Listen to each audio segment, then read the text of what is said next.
Elizabeth Ariano was found with a rope tied around her neck, her body weighted down with a boulder. But her husband has now been arrested and charged with capital murder. Before he was arrested, he was posting on social media about helping with her burial.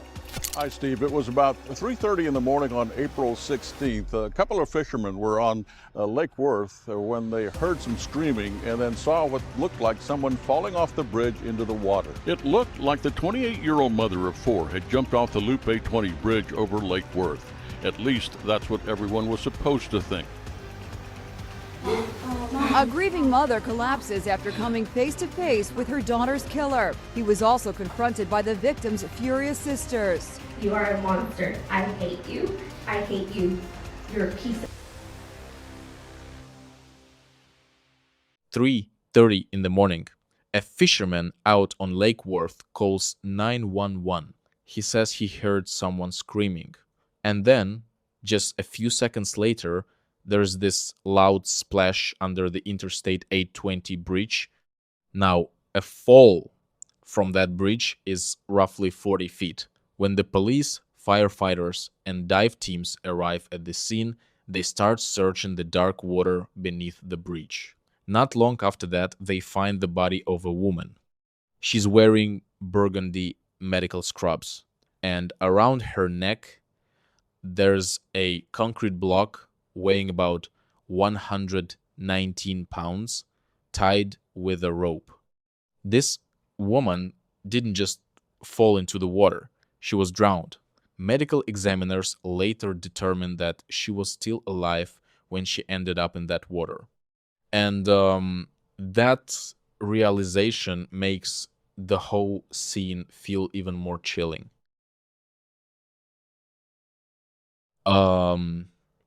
The victim is quickly identified. It's 28-year-old Elizabeth Ariano, a medical assistant, a mother of 4 kids. Just a few hours earlier, she had come home after spending the evening with her coworkers. Her car was parked outside her parents' house. The key was still in the ignition. Her phone was sitting on the passenger seat. But Elizabeth herself was gone. So police begin looking into the people closest to her. One of the first is her estranged husband. He says he was at home that night. Says he doesn't know anything about what happened. But pretty quickly, the first cell phone tower data and surveillance cameras start tearing holes in his story. And little by little, investigators start realizing something. Someone had been waiting for Elizabeth near her house that night, and that someone knew her better than anyone. He had held her hand during the happy moments and during the times when she was scared, because that someone was her husband. Hey friends, let me interrupt for just a minute. I'm really curious about where my audience is watching from. So I'd love to ask you something real quick. Could you tell me what city you're watching this video from and what time it is for you right now? Seriously, that would be so cool to see. Thanks so much for taking a moment. Go ahead and drop it in the comments and I'll keep going with the story. Fort Worth, Texas. It's a busy, fast-growing city in the northern part of the state. The place has a really rich history and tons of things to see and do. Close to 1 million people call it home. And one of them was 28-year-old Elizabeth Paulette Ariano. She was born on August 16th, 1987, right there in Fort Worth. Elizabeth grew up in a big, loving family. She had 2 sisters, Johanna and Alejandra, and they were incredibly close. Like the kind of sisters who were always there for each other. Now, her parents eventually separated, but Elizabeth stayed very close to her mom, Juanita, and her stepfather, Fidel. He treated her like she was his own daughter. Later, he would say that Elizabeth always showed him deep respect, and he respected her just the same. Their bond was as strong as any father-daughter relationship. Family meant everything to Elizabeth. She was the kind of person who always put other people's needs before her own and was ready to help anyone who needed it. While she was studying at Diamond Hill Jarvis High School, she met Rodolfo Ariano, who most people called Rudy. The two started dating. Over time, their relationship grew more serious. Eventually, they got married, and together they had 4 children, 3 sons, and 1 daughter. And Elizabeth, mm, she was completely devoted to them. She was determined to raise them to be polite, kind people, and she tried to lead by example every single day. Elizabeth was also a deeply devoted Christian and regularly attended church. Her caring and generous nature also showed in her work. She worked as a medical assistant, a profession she was really proud of, and she had been doing it for several years. Her life seemed full. 4 wonderful children, a steady career. From the outside, it really looked like things were going well for her. But over time, her marriage with Rudy began to fall apart because of his controlling behavior. By April 2016, after 13 years together, Elizabeth made the difficult decision to file for divorce. She moved out of the family home and went back to live with her parents, bringing the children with her. Elizabeth was ready to start a new chapter in her life and face whatever challenges might come next. And yeah, it wasn't an easy decision for her, but deep down, she knew it was the right one. Despite all the difficulties in her marriage, that day Elizabeth actually seemed happy. She looked relaxed and in a good mood. That evening, she went out with a few coworkers to a local place for happy hour, just to unwind a little and enjoy the night. After spending some pleasant time there, she returned to her parents' house early in the morning on April 16th. When she parked outside the house, she sent a message to one of the co-workers she had been with that evening, letting them know she had made it home safely. But when the morning of April 16th arrived, Elizabeth's mother, Juanita, made a disturbing discovery. Elizabeth wasn't in the house. Juanita looked around everywhere, searching the property, but her daughter was nowhere to be found. Then, when Juanita stepped outside, she saw Elizabeth's car, and it looked abandoned. Several personal belongings were still inside, the kind of things people normally take with them when they leave the car. Among them was her cell phone, still lying on the passenger seat. The key was still in the ignition. And that was completely unlike Elizabeth. There was just no way she would disappear without telling anyone where she was going or what she planned to do. And there's another thing, she would never ever leave her children behind. It almost looked like she had pulled up to the house and then suddenly vanished. At that point, her mother realized something was seriously wrong, so she reported her daughter missing to the police. When officers arrived at the house, they immediately opened a missing person investigation. Investigators needed to piece together the exact sequence of events leading up to her disappearance, so they started talking to the people who knew Elizabeth best. One of those people, of course, was her estranged husband, Rudy. Police went to his house to speak with him. He told them the last time he heard from Elizabeth was at 2:39 in the morning, the same morning she was last seen. That call happened after she had returned from her night out with friends. According to Rudy, Elizabeth told him she had already arrived home and would bring the kids over to him as soon as possible. He also claimed that she said after dropping the children off at his place, she planned to spend the night at a hotel. When she never showed up, Rudy later told police he assumed she had simply changed her mind about bringing the kids and decided to stay wherever she was. Investigators now needed to figure out exactly where Rudy had been that day, to either confirm or rule out his involvement.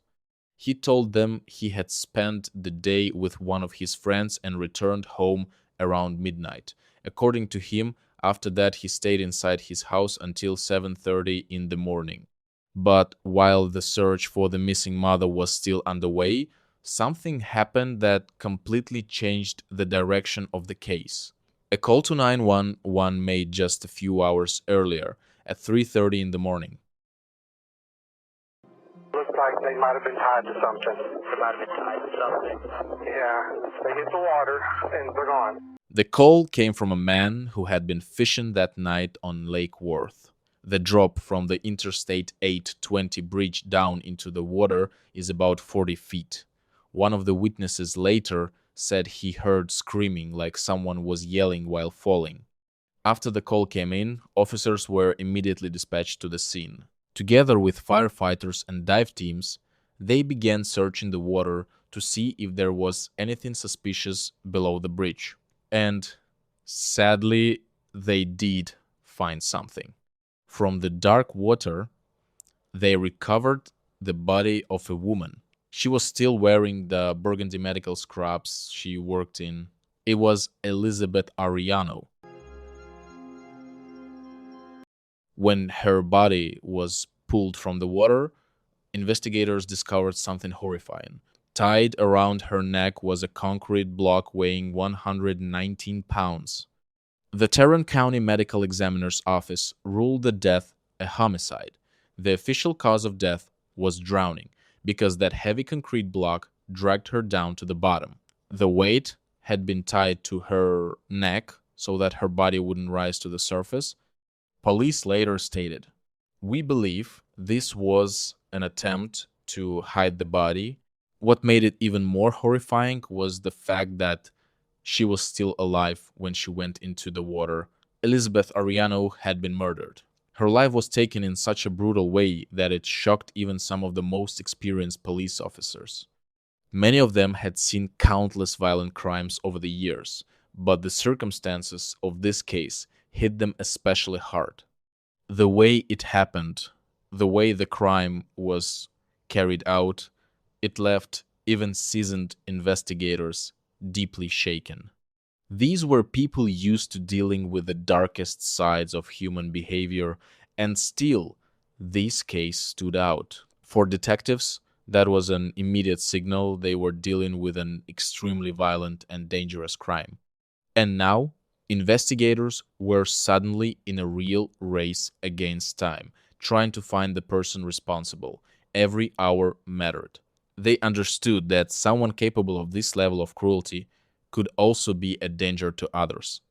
So they worked almost non-stop, checking statements, analyzing evidence, and trying to piece together exactly what had happened that night. It was obvious the person responsible had to be found as quickly as possible and stopped. Detectives began considering several possible scenarios. In the early stages of a investigation, you really can't rule anything out. They examined every detail of Elizabeth's final hours, trying to understand where the danger might have appeared. Could someone from the bar have followed her when she left? That evening, she had been spending time with friends, and investigators carefully checked whether she might have caught the attention of someone who decided to follow her home. Could it have been a random attacker who saw her arrive at the house, kidnapped her, and killed her? Sometimes crimes happen because of a sudden opportunity, and that possibility also had to be examined. Or maybe someone had already been waiting for her, waiting in advance, preparing for an attack.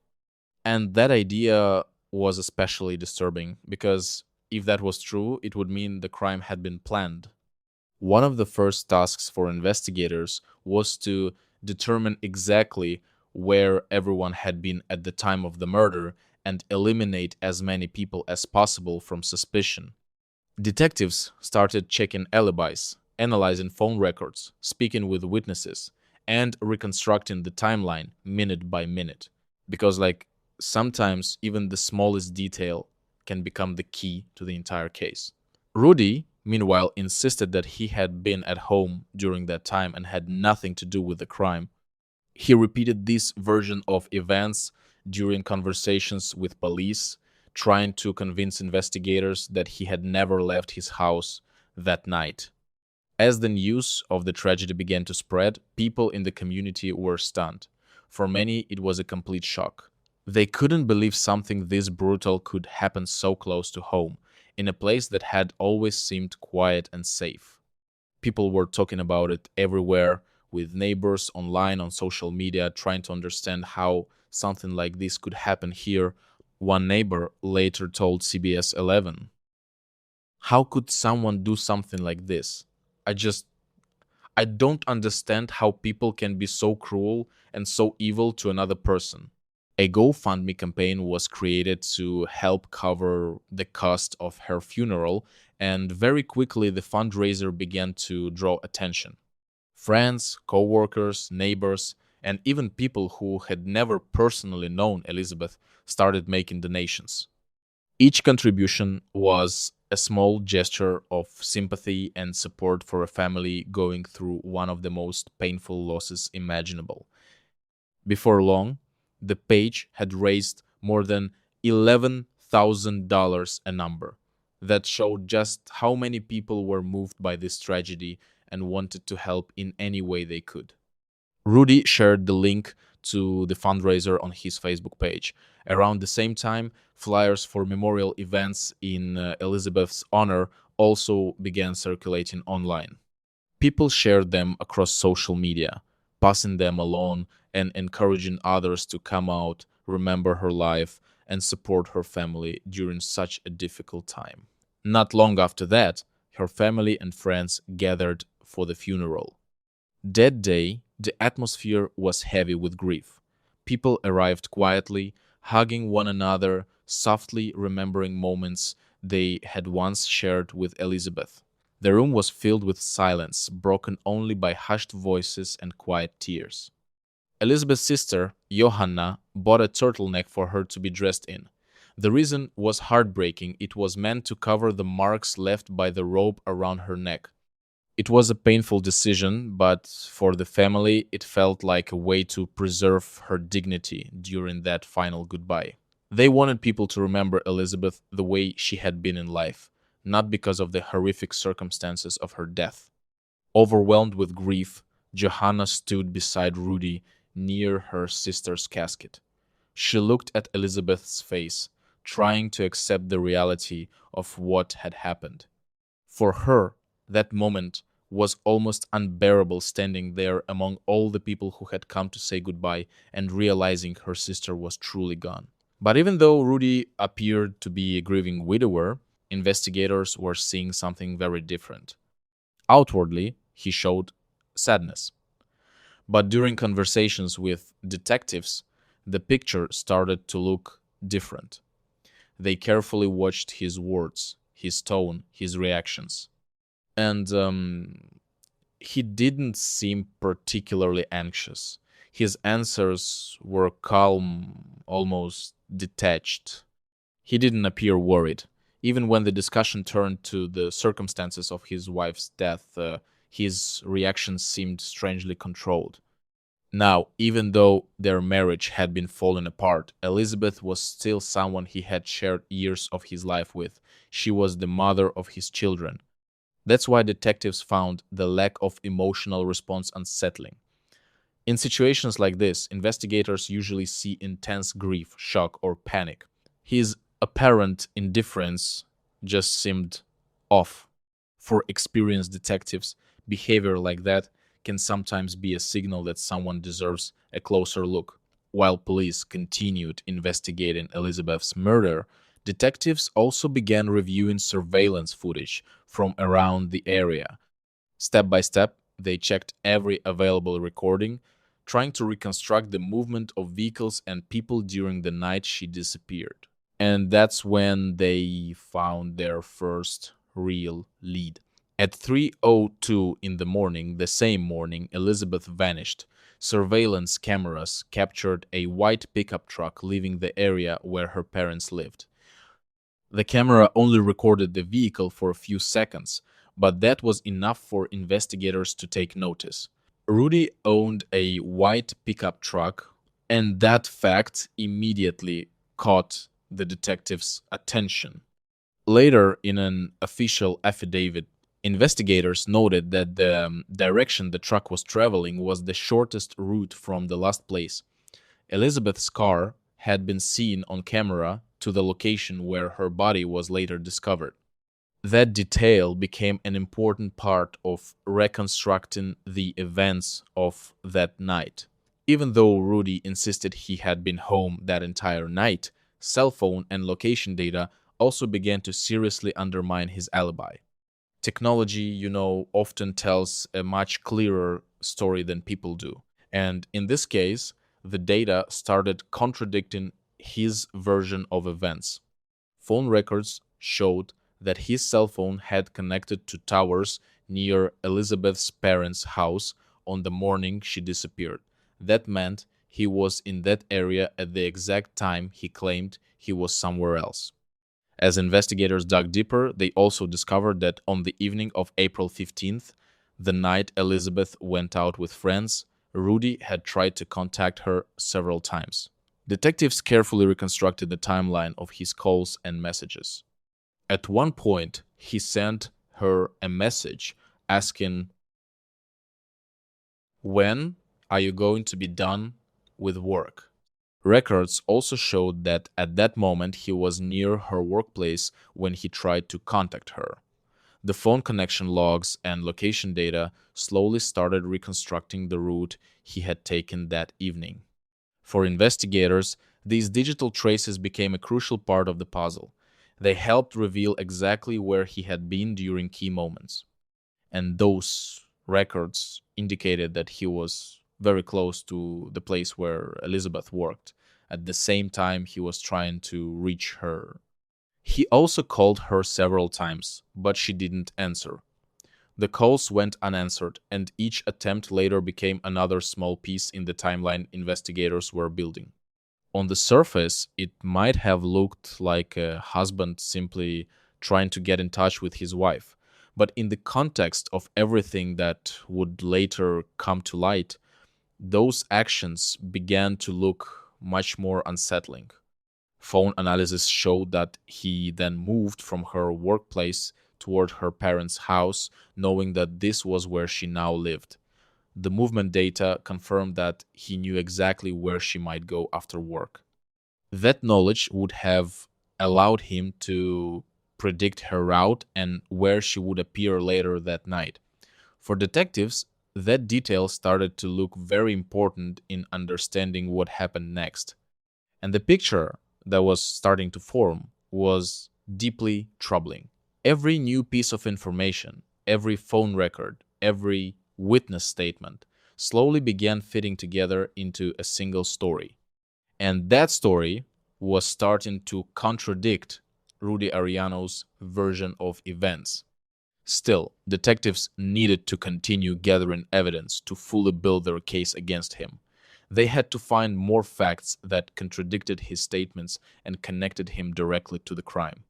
So they carefully examined everything: phone records, movement data, witness accounts, and any physical evidence that might support their suspicions. To do that, investigators obtained a search warrant for his house. Detectives hoped they might find items that could directly or indirectly link him to what had happened. Every object inside the home was carefully examined, photographed, and documented. According to the official affidavit, police showed Elizabeth's oldest son the rope that had been used to tie the concrete weight to her body. Investigators wanted to know whether the rope could have come from the house. When the boy saw it, he looked closely and said he recognized it. It was a rope he had seen before. It looked familiar to him. He remembered playing with a rope just like it in the backyard and noticing when it suddenly disappeared. In his memory, there was a moment when it simply wasn't there anymore where it used to be. At the time, it didn't seem like a big deal. But now, that detail meant something very different. Investigators also showed him a photograph of the concrete block. They wanted to see if he might recognize that too. And he did. He said it looked like the same concrete that had been lying in their yard after his father replaced a fence for one of his friends. The fence posts had been set in concrete, and leftover chunks of that concrete had remained in the yard after the work was finished. The same kind of concrete was later found in Rudy's pickup truck. For investigators, that became another important part of the evidence. The match between the material, its possible origin, and the way it was used seemed far too significant to be a coincidence. With more and more evidence building up, investigators came to believe that Elizabeth had returned home after her evening with friends, and that Rudy had been waiting for her there. According to their theory, he ambushed her before she could even get inside the house and kidnapped her. That explanation began to make sense of several details that had previously remained unclear.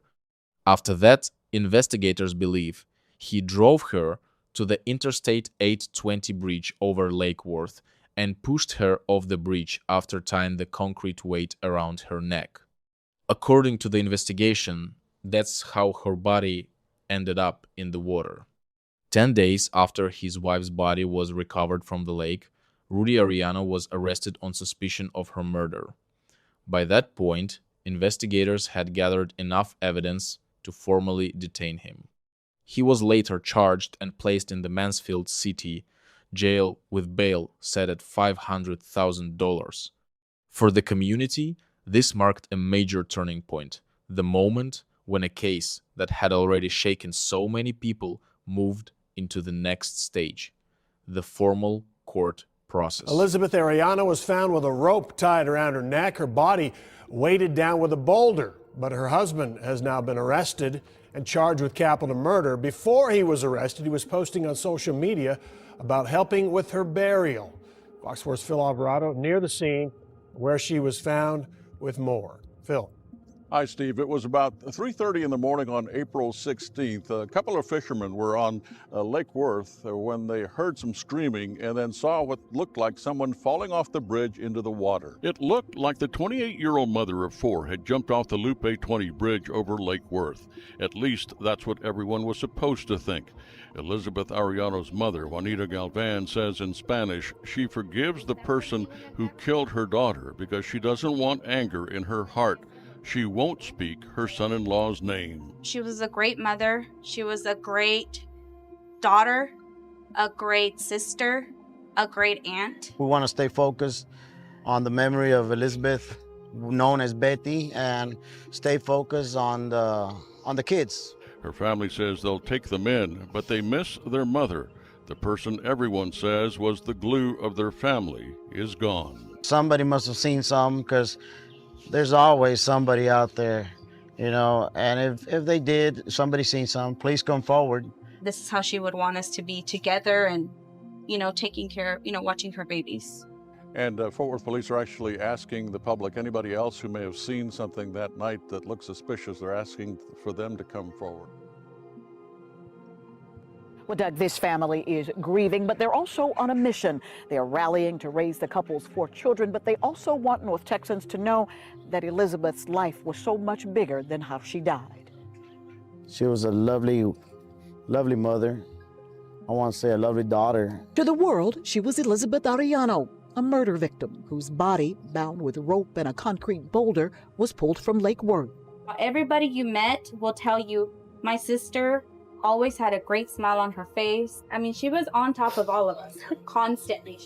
She was like a mini mouse to us too, so that was her. That's why she was the glue of the family. The couple has 4 children, ages 4 to 12, but family members insist they have not been orphaned. I have 3 kids, now I have 7. We're all gonna come together and we're all a family, my sister Alejandra, and we're gonna take care of those kids. They're our priority right now and they're our main concern. One witness also spoke to local media about Rudy's behavior the day after his wife died. What he described added another unsettling detail to the overall picture of what was happening in the hours after the tragedy. According to the witness, Rudy's behavior seemed strangely calm, almost unnaturally calm, especially considering what had happened only a few hours earlier. People who saw him that day expected to see someone completely devastated. They expected tears, confusion, desperation, the kind of emotions that usually follow the loss of someone close. But according to the witness, that's not what they saw at all. His behavior gave a very different impression. There didn't seem to be that deep grief you would normally expect from a man who had just lost his wife. Later, these details became a topic of discussion among journalists and among people closely following the case. Every small observation, every comment from someone who had interacted with him during those days slowly added another piece to the timeline of events leading up to the arrest and the court proceedings. And while each of those moments might have seemed minor on its own, together they painted a troubling picture of someone's behavior. A picture that, as the court would later determine, involved a man directly connected to this tragedy. For many people, testimonies like this became yet another reason why his behavior after Elizabeth's death seemed so cold and so difficult to understand. A next-door neighbor who didn't want to be seen on TV says the day after Elizabeth Arellano was killed, her husband sat in a pickup in his driveway playing music and drinking beer. While her devastated family was still trying to understand what had happened to her and who was responsible for the crime, their lives suddenly turned into an endless search for answers. Days passed in conversations with investigators, watching the news and waiting for any piece of information that might explain how such a tragedy could have happened. At the same time, they found the strength to speak with the media about Elizabeth, about the kind of person she was, about her kindness, her care for others, and how much she meant to the people who loved her. For them, it was a way to preserve her memory and remind everyone that behind the headlines was a real life, a life that had been taken in such a cruel way. Meanwhile, Rudy Arellano continued to deny any involvement. He insisted he was innocent, even as the investigation slowly began to piece together what had happened. But with every new stage of the case, the pressure kept growing. Evidence, witness statements, and the circumstances surrounding the crime were narrowing the space for denial more and more.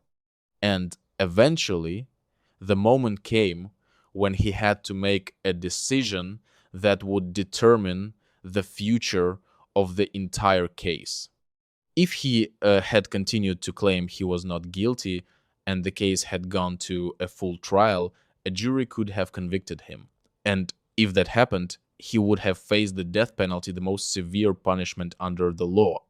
That possibility became a key factor in the negotiations between prosecutors, the defense, and Elizabeth's family. So, in the end, he agreed to a plea deal, a deal that Elizabeth's family also agreed to. For them, it was an incredibly painful decision. No verdict could ever bring back their daughter, sister, and mother.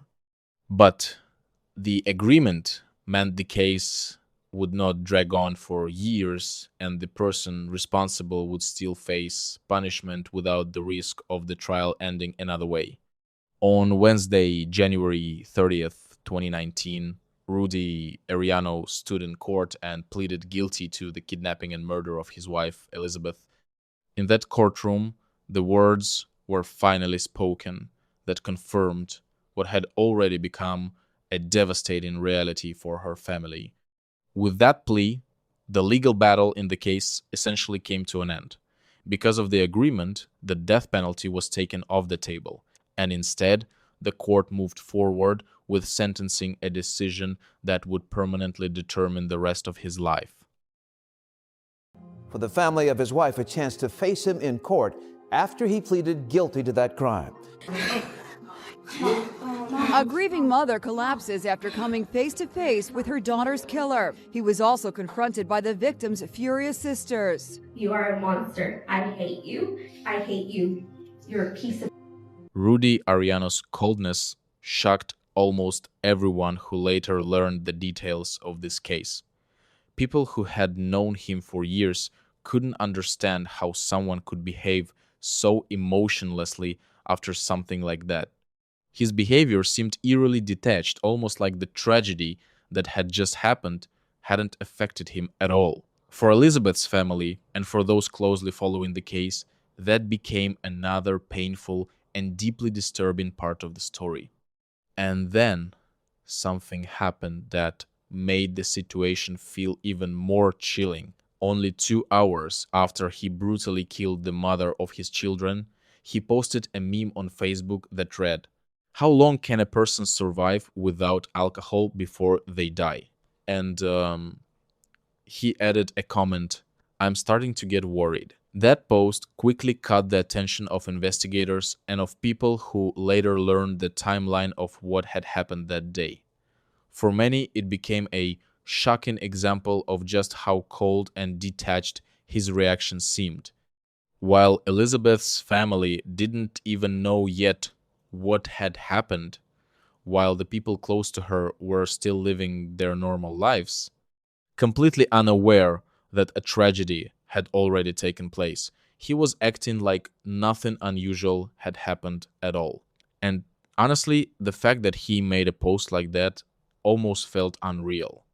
At a moment when one life had already been taken and the future of an entire family had been changed forever, there was this careless post appearing on social media. For a lot of people, it became a symbol of the coldness and cruelty they later saw throughout the entire case. Later, when the details of the crime became public, that moment, that short posts on social media, was often mentioned as one of the most disturbing episodes in the entire story. It highlighted the sharp contrast between the horror of what had happened and the outward calm of the man who, according to the court's findings, was responsible for the tragedy. He pretended to be a devastated husband, a man completely broken by grief. He stood beside his wife's casket with his head lowered, crying as if he himself were another victim of the tragedy. To the people who had gathered to say goodbye to Elizabeth, the scene looked painfully sincere. Many saw a man who had just lost the most important person in his life. But behind that display of sorrow was a truth no one knew yet. He was lying to people who loved him and cared about him, people he had known for years. He lied to friends, to acquaintances, to the very people who were sincerely trying to support him through what they believed was the darkest moment of his life. They listened to his words, they comforted him, they tried to help him cope with the loss. They had no idea they were standing in front of someone hiding a terrible truth, someone they trusted, someone they believed without a single doubt. And he never offered an explanation. Even when the facts began to come out, even when the truth became impossible to ignore, he never explained why it happened. He never said what pushed him past that point, the point where there's just no going back. That silence became another heavy burden for the people left behind to live with the consequences of this tragedy. He never apologized. Not to Elizabeth's family, not to the people who had lost someone so important to them. There were no words of remorse, no attempt to acknowledge the pain he had caused. For her loved ones, that absence of regret became yet another painful reminder of the coldness and cruelty of what he had done. In the end, Rudy Ariano was sentenced to life in prison without the possibility of parole. That decision finally brought the legal part of this story to a close. The court determined that he should never return to society, and from that moment on, he would spend the rest of his life behind bars. His attorney later said that accepting the plea deal had been the right decision. According to him, it avoided a long and difficult trial and ensured a final resolution to the case. It also meant the death penalty was no longer on the table. Elizabeth's family said they found a small measure of comfort in knowing that he would never walk free again. It would never bring back their daughter, their sister, their mother, but it meant that the person responsible for her death could never harm anyone else. And even though the pain of their loss will never completely disappear, that thought brings them at least a small sense of justice. Elizabeth's sister, Johanna, later delivered an emotional victim impact statement. In her words, she spoke about the deep emptiness this tragedy had left behind, about a family that had lost someone they loved forever, and about lives that would always be divided into two parts, before that night and after the night when something happened that can never be undone. You robbed all of us from being able to enjoy the wonderful and beautiful human that she was. She will never get to see her kids grow up. She will continue to miss all the holidays. She will miss out on all the high school graduations, her future grandchildren, and most important, the right to live to be happy and enjoy being the great mother that she was. How dare you? How dare you take matters into your own hands? She also remembered the moment when she stood next to him at Elizabeth's funeral. You knew what you had done, and yet you stood in front of her body and cried with me. On the day of her funeral, you told me you wished you were the one lying there instead of her, that you just wanted to be there beside her. You said that when you married her, you knew it meant till death do you part, but you never thought it would happen so soon. You're a coward. Elizabeth's stepfather, Fidel, also spoke about her children. The children cry often. They miss their mother very much. He took her away from them, and now he will spend the rest of his life behind bars, wondering what would have become of them. Hope you like him. Thank you. After the court hearing, Elizabeth's family spoke with reporters. She lived for those kids. They were her world. And we're going to continue to talk about her every single day like we still do, and remember her and keep her memory alive always, always. Elizabeth was a devoted mother, a deeply loved daughter, sister, aunt, friend, and co-worker. For her family, she was someone they could always rely on. For her friends, she was that warm voice on the phone that showed up exactly when it was needed most. And for her co-workers, she was a dependable person who took her work seriously and never stood aside when someone needed help. She made a huge impact on the people who knew her and on those she helped through her work. Many remember her as someone with a kind heart and a genuine smile, someone who knew how to listen, how to support others, and how to find the right words that could bring hope even during difficult moments. Her presence was felt everywhere she went, and even a short conversation with her could leave you feeling warmth and real human kindness. Her sister Johanna said that the family will continue to keep her memory alive and tell her children about her. For them, that became a quiet but deeply important promise. They want the kids to know what kind of person Elizabeth truly was, not just through photographs or stories, but through the values she left behind: her love for family, her care for others, and her ability to remain kind even in a complicated world. For those who knew and loved her, she will always be remembered as a kind, thoughtful, and truly remarkable woman, someone impossible to forget. Her name will continue to live on in memories, in family conversations, and in the stories her loved ones will share year after year. Because when someone touches so many hearts, their memory doesn't simply disappear. It lives on in everyone who once knew Elizabeth.